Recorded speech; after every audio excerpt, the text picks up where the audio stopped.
Hey everyone, welcome back to another Talk with Maynard Videocast, where I normally give you upbeat stories from around the world. This week's going to be a little bit different, however, because I had to do a project for another page. This is the entire story of how Project Maynardstang got started and why I do it. So check it out.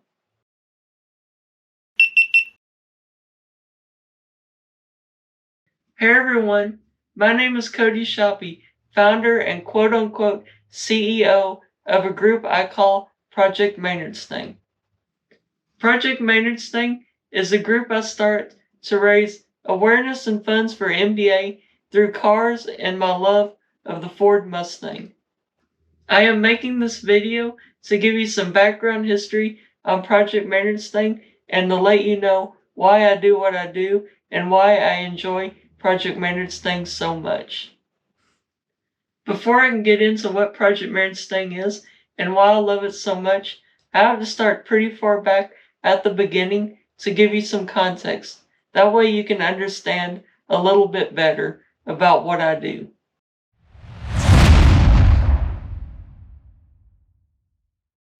In order for you to learn what Project Maynardstang is, I need to take you all the way back to when I was a toddler before I even began to crawl.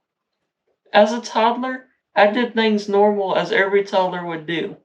From eating to sleeping to all the stuff you do as a toddler.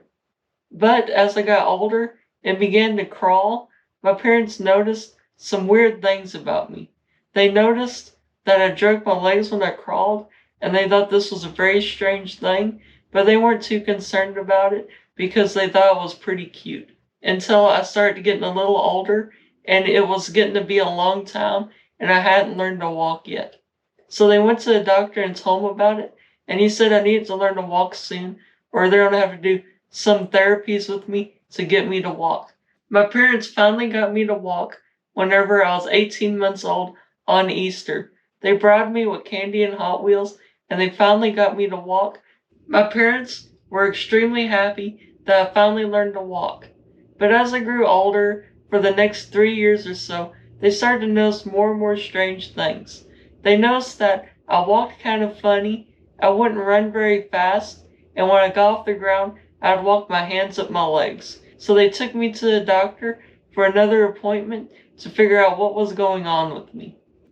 When they got to the doctor, they quickly became very worried because the doctor brutally diagnosed me with Duchenne muscular dystrophy, which was a disease that was going to affect all the muscles in my body and cause them to weaken, including my heart and lungs. He said there was no way I was ever going to make it to age 20, and he really didn't have any hope for me. After this, though, we found out we just had to live life like normal and take it one day at a time and just see what come up in the future because everything was good right now and we didn't need to worry too much yet. So we just did our thing and took it one day at a time.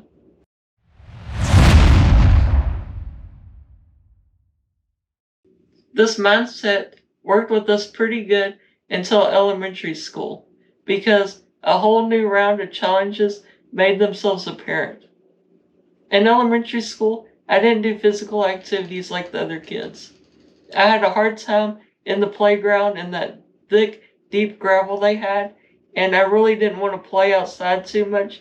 When I went to PE class in elementary school, the coaches didn't understand Duchenne at all.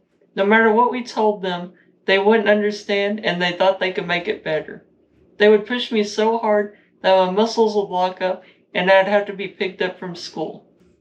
We always tried to explain to the coaches not to push me too hard and that I just couldn't do the things that other kids did.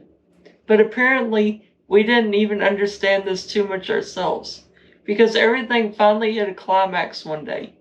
We went to a water park to have some fun and it was really hot. So we climbed lots of stairs and we're going to go down a water slide.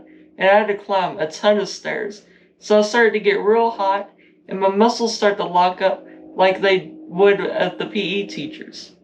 So we made it all the way to the top of the slide and went to go down it. Well, when we went down the slide, I ended up falling off my tube and getting stuck in the middle of the slide. So finally they got me down the slide and I was in a ton of pain. So they quickly rushed me out to the van and laid me down in the back of it so they could get me home. When they got me home, my urine was the color of Coca-Cola because all the protein in my muscles came out through my urine. I had to spend a lot of time in the hospital doing dialysis and different things to clear my kidneys out. It was a scary experience, and it taught us that even we didn't know how much push that I could take. After this, I went through life trying one hobby and one exciting thing at a time. It started out with baseball first, but eventually baseball became too physical and my muscles couldn't handle it. So then I finally moved on to Boy Scouts, and that went real good, but even this became too physical for me. But one thing stayed the same. I always liked to do fundraisers for MDA.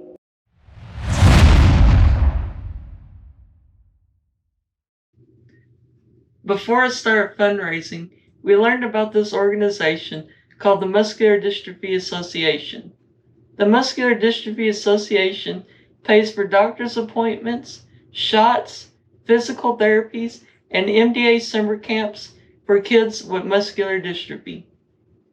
They're really a big part of muscular dystrophy, and they also have a lot of fun with the MDA summer camps and give kids with muscular dystrophy something exciting to look forward to where they can do all the physical activities they wish they could do.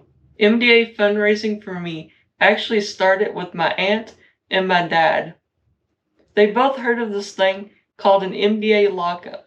I can't remember who did it first, but one of them did it and the other one followed. What the MDA lockup was a fundraiser for the Muscular Dystrophy Association where you had to stay at a specific location, maybe a restaurant or a hotel or something like that, and you're stuck there all day until you raise the amount of money you need to bail yourself out. It was an extremely cool fundraiser, and we really liked it. After they did this, and I started to get a little older, we started doing the MDA telethons. These telethons take place on Labor Day alongside the big Jerry Lewis telethon.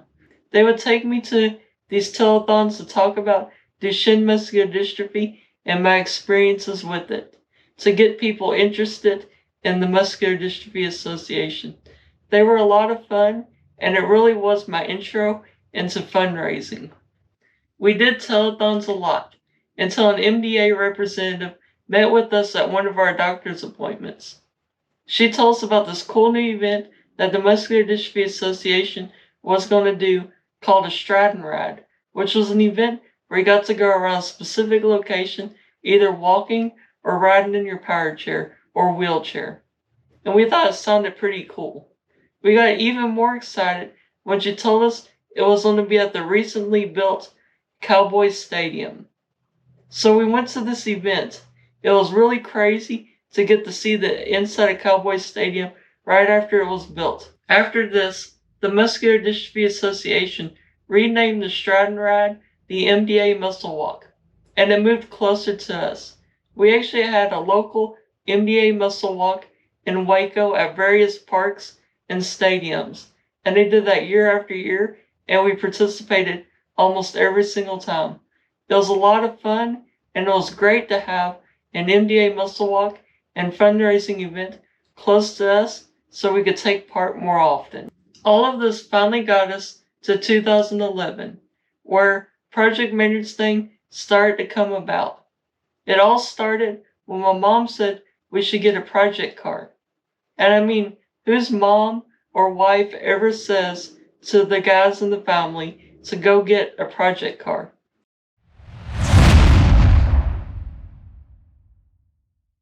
The reason why she decided we needed a project car is because my doctors told me that there's a good chance I wouldn't be able to drive because I need a special vehicle. And they were also concerned that my reflexes wouldn't be fast enough. So she wanted us to get something we could enjoy and work on together. So my dad had the idea of getting a Fox Body Mustang because he loved them so much when they come out. So we began our search for the perfect Fox Body Mustang. After searching everywhere, we finally got a lead on what we thought to be the perfect car. So we decided to go look at it. I thought it was really cool, but wasn't too sure. But that was all the way until he started up. When he started it up, the ground shook and it was so loud. I thought it was the coolest car I ever seen at that point. I was insanely excited when my dad said he was going to get the car.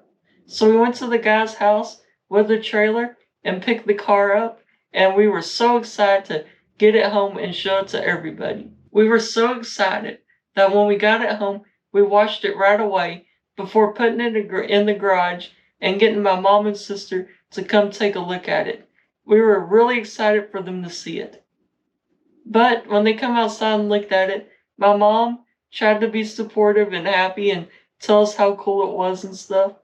But my sister just sat there with a funny look on her face and said that was the ugliest car she ever seen in her life and that we should name it Ugly Betty.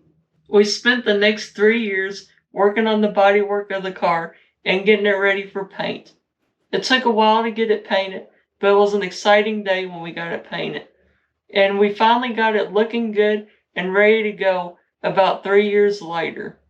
In 2013, we finally got the car looking the way we wanted. So we decided to take it to an MDA event. MDA decided to do this new event called Chillin' and Grillin', where they did a chili cook-off and a steak cook-off and all kinds of different things. I can't remember if they did a muscle walk with it or not, but they wanted to get some cool cars and motorcycles out there, so we thought it was the perfect time to take Ugly Betty and show it off to the world. This brings us all the way to my sophomore year in high school, where I come up with the idea of Project Maynardstang.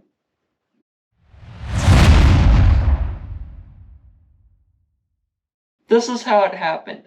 I was rolling down the hallway, and all of a sudden, out of the blue, this idea hit me, almost like the Lord was speaking to me and telling me I needed to do something. This voice in my head said I needed to use Ugly Betty as a way to raise awareness and funds for the Muscular Dystrophy Association. I just didn't know how I was going to do it. So when I got home, I immediately started working on this idea I had. The biggest thing for me when I come up with this idea was I wanted to raise as much awareness for muscular dystrophy and the Muscular Dystrophy Association as possible, because really not many people know about it because it's such a rare thing. I knew this had to be the utmost important thing I would do with Project Maynardstang. When I started Project Maynardstang, I wanted to raise awareness so people wouldn't have any more scary diagnoses where doctors told you weren't going to live very long, because I wanted people to know that there are new medicines coming out all the time to make people's lives with muscular dystrophy better. I didn't want any more misunderstandings where coaches didn't know how to treat you when you had muscular dystrophy and they actually knew what it was, so they wouldn't do the same thing they did to me over again. Lastly, I wanted parents of kids who had muscular dystrophy to know what to do in certain situations. I didn't want them to make the same mistakes we did. I wanted to show them that you can be active without pushing too hard. So that was another big reason why I decided to start Project Maynardstang. I thought a recognizable platform, like a car, would be a good way for people to latch on to what I was doing. So I decided to make Ugly Betty the mascot of Project Maynardstang. And I want people to see Ugly Betty and me at all these different car shows to show people that you can still be active and do what you love to do, even when the circumstances aren't the best for you. I wanted to help MDA out the best I could with Project Maynardstang. I always try to raise as much funds for the Muscular Dystrophy Association as possible, because I want to help them out in every way. They do so much for people with muscular dystrophy like me, helping with the doctor's appointments, the shots, giving me free equipment like wheelchairs and different things like that. MDA is so awesome, and I just wanted to do something for them. So that's the entire story of how Project Maynardstang got started and why I do it. Once again, this is Cody Shoppy, founder of Project Maynardstang, and I thank you for watching. Anyway, that's all I have for you in this week's Talk with Maynard Videocast. If you enjoyed this video, please give it a like. And to see more of my YouTube videos, please subscribe to my YouTube channel. Also, visit ProjectMaynardstang.com where you can buy some cool Project Maynardstang merch. Thank you for watching.